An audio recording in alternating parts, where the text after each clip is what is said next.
પાટણ શહેરમાં રૂપિયા 25.15 કરોડની વિવિધ ગ્રાન્ટોમાંથી કરવાપાત્ર વિકાસ કામોની ચર્ચા વિચારણા કરાઈ હતી। પાટણ નગરપાલિકા ખાતે ગુરુવારે સાંજે યોજાયેલા ગુરુવારિયા સંકલન બેઠક યોજાઈ હતી, જેમાં પ્રમુખ હિરલબેન પરમાર, કારોબારી ચેરમેન મુકેશભાઈ પટેલ, મનોજભાઈ પટેલ, દશરથજી ઠાકોર, ઉપપ્રમુખ હિનાબેન શાહ, સિટી ઇજનેર મૌલિનભાઈ પટેલ સહિત અધિકારીઓની ઉપસ્થિતિ રહી હતી।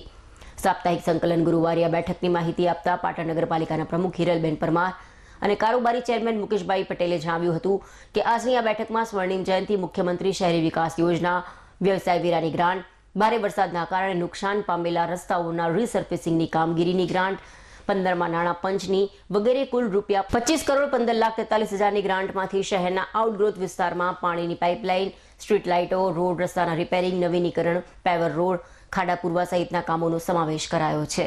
આ ગ્રાન્ટોમાંથી કરવાપાત્ર કામોને આ બેઠકમાં ચર્ચા કરીને મંજૂર કર્યા છે, જે તમામનું સુચારું આયોજન કરીને તે અંગે આગામી સમિતિ તથા સામાન્ય સભામાં મંજૂર કરાશે।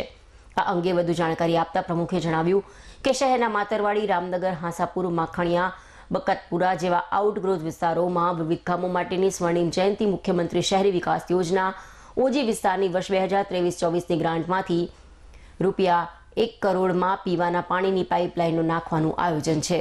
રૂપિયા 7.50 કરોડમાંથી જનરલ, એસસી, એસપી અને ટીએસપીની મળનારી સંભવિત ગ્રાન્ટમાંથી સરકારના પરિપત્ર મુજબ આંતરમાળખાકીય વિકાસના કામો જેવા કે પાણી પુરવઠા, રોડ રસ્તાના કામો, સ્ટ્રીટ લાઇટ, ડ્રેનેજ યોજનાના કામો તથા અન્ય કામો લઈ શકાશે। મુખ્યમંત્રી શહેરી સડક યોજનાની રૂપિયા 46.67 લાખની બચત ગ્રાન્ટમાંથી શહેરના વિકસિત વિસ્તારોમાં ડ્રેનેજ લાઇન નાખવાના કારણે સોસાયટી વિસ્તારના નુકસાન પામેલા રોડ રસ્તાના કામો, એ જ રીતે રૂપિયા 8.19 લાખના કામો પણ થશે। રૂપિયા 34.31 લાખની વ્યવસાય વેરાની 2023-24ની ગ્રાન્ટમાંથી સ્ટ્રીટ લાઇટના કામો, રૂપિયા 1 કરોડમાંથી ભારે વરસાદના કારણે નુકસાન પામેલા રોડ રસ્તાના રીસર્ફેસિંગની કામગીરી, રૂપિયા 1,11,19,000, રૂપિયા 3,98,28,000 અને રૂપિયા 1,66,79,000ની ગ્રાન્ટમાંથી આંતરમાળખાકીય વિકાસના કામો, વોટર વર્કર્સ, સ્વચ્છતા શાખાના કામો તથા રૂપિયા 1 કરોડની 2023-24ની ગ્રાન્ટમાંથી બાંધકામ ચેરમેન મહેશભાઈ સાથે ચર્ચા કરીને નક્કી કરવામાં આવશે। આજે ગુરુવારે સંકલન સમિતિ હતી, એમાં અમારા જે 4 કરોડ રૂપિયા આવ્યા છે એના અનુલક્ષીને વિકાસના કામોની ચર્ચા કરવામાં આવી, પાણીના વિકાસના કામોની ચર્ચા કરવામાં આવી, ઓજી વિસ્તારના જે 8 કરોડ રૂપિયા આવેલા છે એના પણ વિકાસના કામોની ચર્ચા કરવામાં આવી।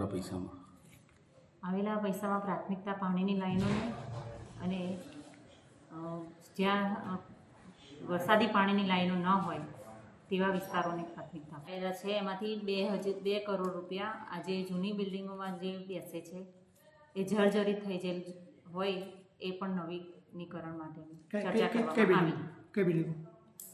આજે જેમ કે વેરા શાખા છે એ જર્જરિત છે, જન્મ મરણ શાખા જર્જરિત છે, સામે ભૂગર્ભ શાખા પણ એ જ રીતનું છે અને એવી 2-3 જે શાખાઓ છે અમારી નગરપાલિકાની જે થોડીક જર્જરિત હાલતમાં જોઈ છે અમે, એટલે એનું પણ અમે રિનોવેશનનું કામ થોડું હાથમાં લઈશું। આ ગ્રાન્ટ આવેલી હતી, એમાંથી અમે 1 કરોડ રૂપિયા